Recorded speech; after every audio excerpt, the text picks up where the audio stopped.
Lines hot with a witty tone. No fluff, no scripts, just your mind's full blown. So grab your tea and turn it on. It's one for you to think on. Welcome back. It's one for you to think on, and I'm still Sammy Sanchez. Today, we're going to unpack what happens when capital punishment meets poor aim. Because apparently, even in death, you can't count on people to follow instructions. I'm going to set the scene for you. South Carolina, April 11th, 2025. Mikal Mahdi, and if I am mispronouncing his name, please forgive me.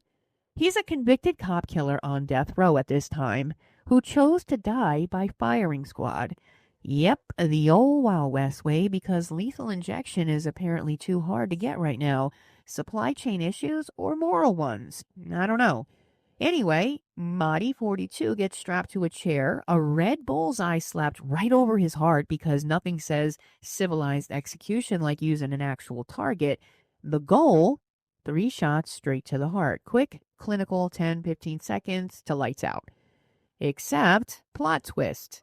The shooters, whose one job was to aim and fire, apparently missed health class and target practice. Instead of hitting his heart, 2 bullets found their way into his pancreas, liver, lung, and then eventually his spine. Just not the heart. He cried out 45 seconds after being hit, groaned twice, and finally died about 4 minutes later. 4 minutes. That's a far cry from the advertised quick exit. Now we've got autopsy reports calling this a prolonged death and a botched execution, and one pathologist delicately phrasing it as not conducted successfully. You don't say. I mean, how do you miss a target painted on someone's chest when they're not moving? Was someone blinking, or maybe their training was a single PowerPoint slide that said shoot here? And here's the kicker. This was only South Carolina's second firing squad execution this year. Apparently, Mahdi chose this method as the lesser of 3 evils, the others being the electric chair or lethal injection. And based on how this went, I'd say he might have gotten the prototype version of less evil. The real question is, how are we still doing this in 2025? Are we evolving or just really nostalgic for medieval justice with better PR?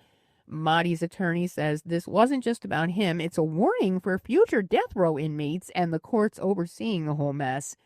If we're going to be in the business of state-sanctioned death, shouldn't we bare minimum hit the target? But hey, just something for you to think on. Anyway, make sure you like, subscribe, and drop your thoughts below, especially if you think firing squad accuracy should